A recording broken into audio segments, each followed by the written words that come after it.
ready! GMA Weather, serbisyong totoo ng GMA News. Mga kapuso, bumaba ang tsansa magkaroon ng potensyal na bagyo dyan sa may silangan ng Luzon. At sa wind forecast ng Metro Weather, ito yung binabanggit natin, merong low pressure area pero yun nga po, mukhang hindi ito magiging isang ganap na bagyo. Pero mga kapuso, dito sa may western section, nandito yung makikita niyong isang sirkulasyon na yan yung posibleng bagyo. Pero nasa labas naman yan ng Philippine Area of Responsibility at ang magiging papel niyan ay posibleng sa weekend palakasin yung hanging habagat. At tingnan naman po natin yung aasahang panahon ngayon dito sa Metro Manila. May tsansa ng ulan, maghapon yan mula umaga, sa hapon hanggang sa gabi. At meron pa rin maalinsangang panahon sa 42 degrees Celsius.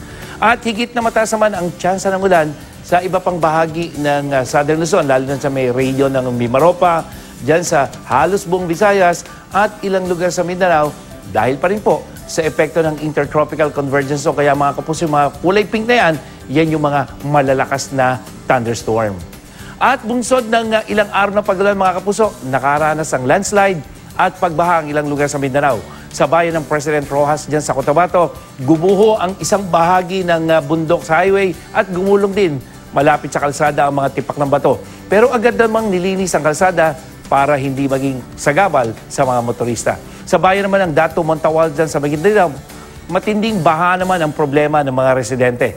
Umapaw kasi ang ilog ng Pulangi kaya ang mga katabing barangay lubog po sa tubig. Damay pati ang ilang paaralan kaya pansamantalang sinuspindi ang klase hanggat hindi humuhupa ang baha. Pinangangambahan din ang pagbagsak naman ng Tunggol Bridge dahil sa malakas na agos ng tubig.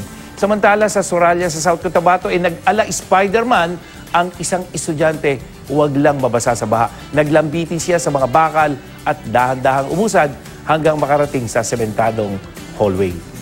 Yan ang latest wala sa GMA Weather. Ako po si Nathaniel Cruz, magplano para sigurado. I am ready. Serbisyong totoo ng GMA News.